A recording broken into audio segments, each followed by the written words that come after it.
Hi everyone, it's Athena, the Get Notice coach, career coach and government job application specialist. I work with public servants and aspiring public servants who want to land their dream six-figure public sector role. Welcome to my live today. Today I wanted to talk to you about how to tweak your resume for a senior public service role. It's a question I get often, and people perhaps requesting this as a service from me, asking me, can you tweak my resume for me? And often that tweak isn't just a tweak. And the reason for that is that I have a problem with that word tweak, because there's a perception with that you don't have to do very much to your job application to get it up to scratch for the new application that you're making. A tweak is basically an improvement or something that we do by making fine adjustments to our work.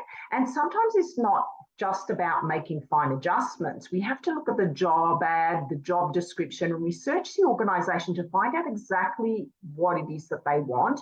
And if your current resume isn't responding to the criteria fully and taking into account that new department or the job that you're going for, it may be that you need to actually rewrite parts or all of your resume.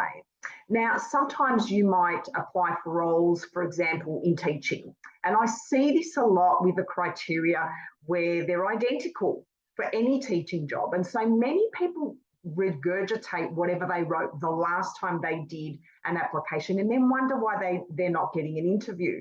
And if you're not taking into account, for example, the school or location, perhaps other things that the school's really focusing on, because each school, although might have the same curriculum and all of that kind of thing, their focus might be elsewhere that year or for the next 2 or 3 years.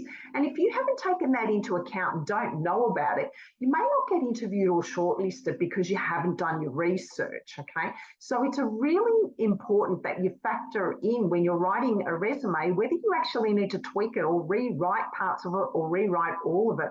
And basically, to me, tweaking actually means to alter your resume as much as possible so that you actually respond to every single criterion in that job description. And so therefore, I prefer to use the word tailor rather than tweak, because tailoring your resume means that you're actually reconstructing your resume to a specific role, to a specific department, or that employer, and they're all going to have different needs. So in saying all of that, how do you tweak, or by my definition, how do you tailor your public sector resume so that you stand out and you're shortlisted for a six-figure public sector job?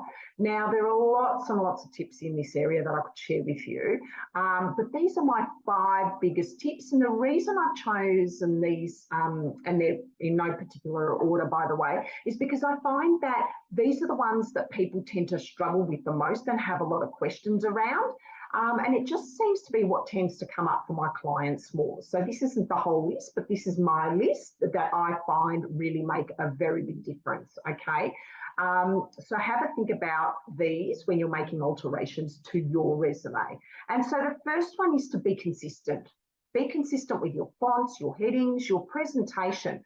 I find a lot of people get templates, and it is absolutely fine to use a template, and it's great. It's a great start, because it might help you with the structure. But what I don't want to see, or what I don't like seeing as someone on that panel or on the other side as a recruiter, is everything squeezed onto the front page, okay?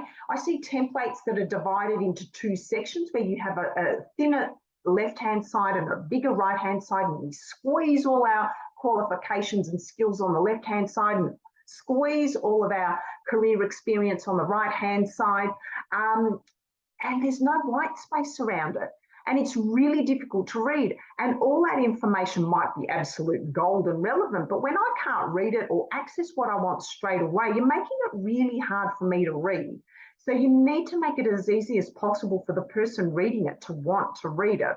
And what we want for them is to keep reading. Okay, so we need to make that first page really clear and really easy to read. You don't have to have, 100 different headings on that front page. It confuses the reader. Have it all in an orderly fashion on the front page. Have some white space around it. It's okay if you go over a couple of pages, okay? You don't have to squeeze it all on the front page. And also your template does not need to be fancy. Your template can be plain. But if you've got clear headings and clear ways that you formatted that document, it's going to be a lot easier for me to read. And then it's not going to bother me if it's 2 or 3 pages, okay?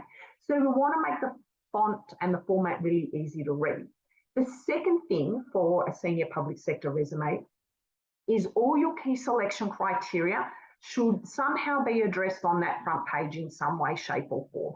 And this is especially important because sometimes cover letters might not be requested, or perhaps even selection criteria might not be requested. And you might only need to upload the resume. And in this case, it's even more important to make sure you've addressed the key selection criteria on the front page of that resume, because there is nowhere else for you to do it. So in order to be selected or shortlisted for interview, you need to address the key selection criteria. So this might be the only place that you can actually highlight your suitability for the role. And if it the stats are that, it takes a recruiter about 6 seconds to scan your resume and decide whether they're going to keep reading. So we want to make that first impression,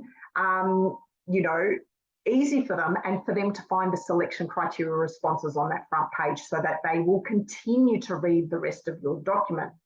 And I know this can be a really hard task, because if the resume is the only place you're going to be able to put your key selection criteria, you're really going to have to be succinct to be able to get a lot of that on the front page. Now, the third tip is to rearrange your resume based on the criteria, not on what the template says you have to do. As I said, templates are a great starting point and they really help you to structure your resume, but you need to rearrange your resume so that the selection criteria all feature on the front. So if the template tells you to put the qualification first, but qualifications are not necessarily an essential criterion and experience is, then you would make an effort to put your experience or start your experience section on that front page, because that is essential and that's what they're going to want to see first. Qualifications might only be desirable, in which case if they don't feature on the front page, it's not an issue. You can feature them on the second page, but I would look at reorganising your resume so that the criteria are all somehow on that front page or as close to the front page as possible. The fourth tip is gaps in your resume. Now, I get asked a lot about gaps, and sometimes I don't get asked about gaps, but I see them. As a recruiter, it's natural for me when I'm looking at career experience chronologically, if there's something missing in the timeline, I can see that straight away, okay, because my eye's trained to see things in order, of the date. So my eye actually goes to it. And the first thing we do is start making assumptions in our head about why there's a gap. Why hasn't the gap been addressed? And so first thing our brains do is go to the negative. So you want to stop that negativity from starting to get into my head. Okay, so address it. Don't hide it. Don't be fancy about hiding it either. You don't have to tell us you were the home economics coordinator at home. You are a mum, you had a career break, that's fine. You travelled, great. Where did you travel? Fantastic. Career break. Doesn't have to be long, doesn't have to be fancy. Just, say what it is. Don't hide it. Okay, there's nothing wrong with traveling, nothing wrong with being a parent. It's only a problem if you see it as a problem, okay? And it can sometimes serve to be a talking point if you get to the interview as well. There's really nothing to hide, so don't hide them, okay? The fifth thing I get asked a lot about in terms of tweaking a resume and should or shouldn't I put it on are referees, okay? And whether to put these on the resume or not, and whether we should tweak our resume by putting these on or not. Basically, my rule for this is, if you get asked for them and they need to be on your resume, put them on. If There's no requirement to put them on because they're only requested at interview. You can leave them off. You don't even have to have a heading for it, and you don't have to say available upon request either. It's just wasting space you could use for something that actually addresses the criteria. If referees are not part of the instructions, you don't have to put them in. If you have the space, put them in. There's also no harm in putting them in, but obviously let those people know that you have done so. Okay. So as long as you follow those instructions, it doesn't really matter. Okay, now these are my tips on how to tweak your resume, or rather in my eyes, tailor your resume. Now, I hope you enjoyed this live broadcast. Down below, I'm going to add links, a link to any of my free webinars. You can also sign up for any of my free resources, or there are also links in there for how to contact me or how to book in a service, or you can DM me at any time on social media. I hope you enjoyed these tips today, and I look forward to seeing you next week. Bye.